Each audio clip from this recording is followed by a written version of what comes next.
स्वागत है सभी छात्रों का। एक बार फिर हम पढ़ रहे हैं समांतर श्रेणी और समांतर श्रेणी से हमारे 4 प्रश्न कंप्लीट हो गए थे 5.3 से। आज हम देखेंगे इसका पांचवा प्रश्न। पांचवा प्रश्न दे रखा है कि किसी एपी का प्रथम पद है वो 5 है और अंतिम पद 45 है और योग है वो कितना दे रखा है 400।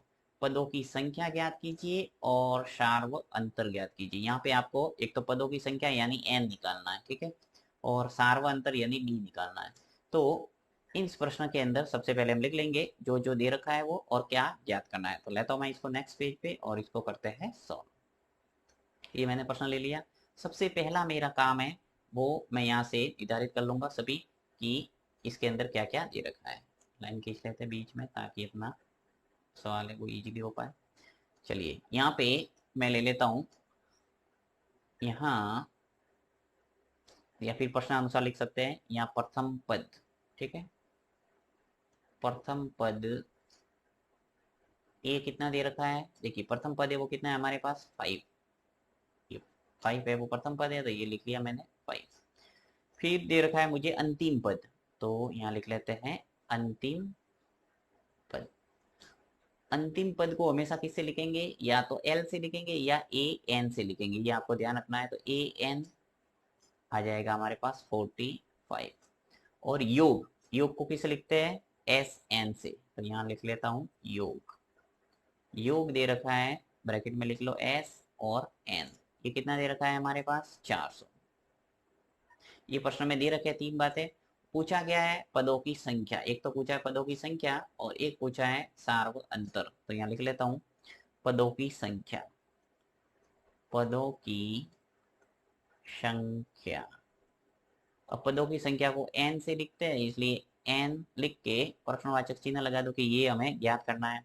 और एक हमें निकालना है सार्व अंतर।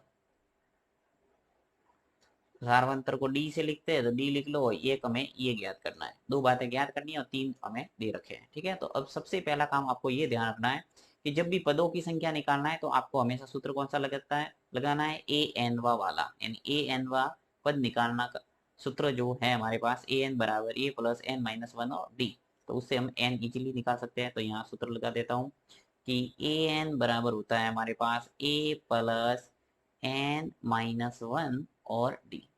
एन निकालने के लिए हमेशा ये सूत्र आपको अपनाना है। तो ए एन है वो कितना दे रखा है हमारे पास 45, देखिए, ठीक है। ए एन है वो 45 है तो यहाँ मैं लिख लूंगा 45। फिर बराबर ए, ए कितना है देखिए प्रथम पद कितना दे रखा है 5, तो 5 लिख लो।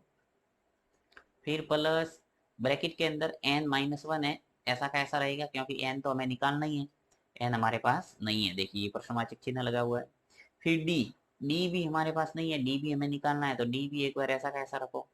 अब इसको जितना सरल हो सके उतना कर लो, फिर आगे बढ़ो। देखिए 45 है, ये जो 5 है वो पक्षांतर होके इधर आ जाएगा तो ये हो जाएगा हमारे पास -5, क्योंकि प्लस का 5 जब इधर आएगा तो क्या हो जाएगा -5। और n -1 और ये d, 45 में से ये 5 है वो घट जाएगा तो क्या आ जाएगा हमारे पास 40 और इधर रह जाएगा हमारे पास n-1 और d, ठीक है। ये समीकरण नंबर 1 दे दो। यहाँ तक आपके समझ में आ गया होगा। ए एन सूत्र लगाया मैंने और 40 बराबर आ गया हमारे पास n-1 और d। देखिए n अभी तक हमने हमारे निकला नहीं है तो हमें एस एन दे रखा है वो कितना है 400। तो अब सूत्र लगाऊंगा एस एन वाला ताकि हमारे n है वो निकल जाए। देखिए एस एन बराबर क्या होता है n/2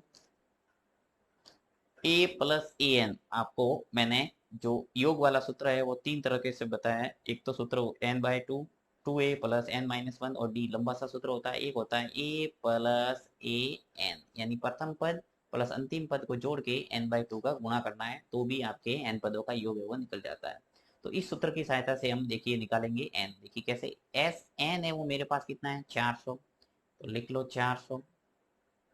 फिर बराबर n ऐसा का ऐसा bye 2 A plus A N. देखिए ए है वो कितना है 5 और ए एन है वो कितना है 45। तो यहाँ लिखूंगा मैं ए तो है मेरे पास 5 और ए एन है वो कितना है 45। ये दोनों मैंने लिख दिया। अब इसको करता हूँ सरल। 400 बराबर n/2। यहाँ से जोड़ दो, देखो 5 और 45 मिलके कितने हो गए 50। ठीक है, 400, ये 2 का भाग 50 में जा रहा है तो 2 को 2 से काट दो, मैं काट देता हूँ। 2 से 50 से वो कट गया कितनी बार 25 बार। ठीक है, तो आ जाएगा हमारे पास 25 और n। मुझे n निकालना है तो 25 का भाग देना पड़ेगा। तो देखिए यहाँ पे 400 है, इसके नीचे चला जाएगा 25 बराबर आ जाएगा n। ठीक है, इसको मैं खिसकाना पड़ेगा थोड़ा।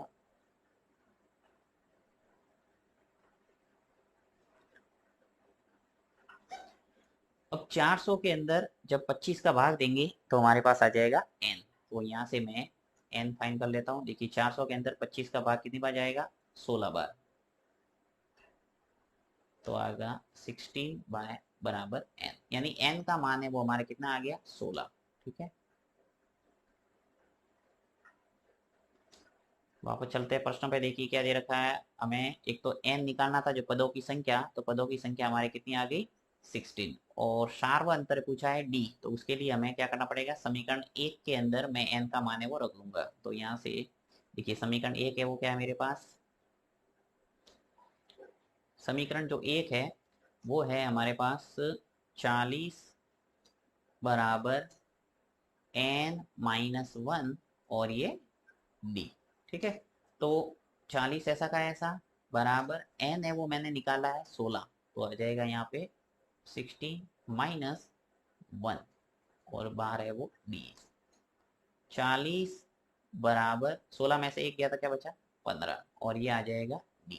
मुझे d निकालना है तो 40 बट्टा आ जाएगा 15, गुणांक का भाग लगता है, तो d बराबर आ जाएगा 40/15। अब ये भिन्न है वो सरल हो रही है इसलिए भाग दे देंगे। देखिए 5 का भाग दोनों में जा रहा है तो 5 से भाग जाएगा इसमें कितनी बार 8 पंजे 40, तो ये हो जाएगा 5 तिया 15 यानी 3 बार, तो 8/3 है वो आ जाएगा मेरे पास d। तो दोनों बातें जो इस प्रश्न में पूछी थी, एक पूछा था पदों की संख्या और एक पूछा था मुझे सार्वंतर, तो निकल गया ये एक तो ये आंसर है और एक ये आंसर।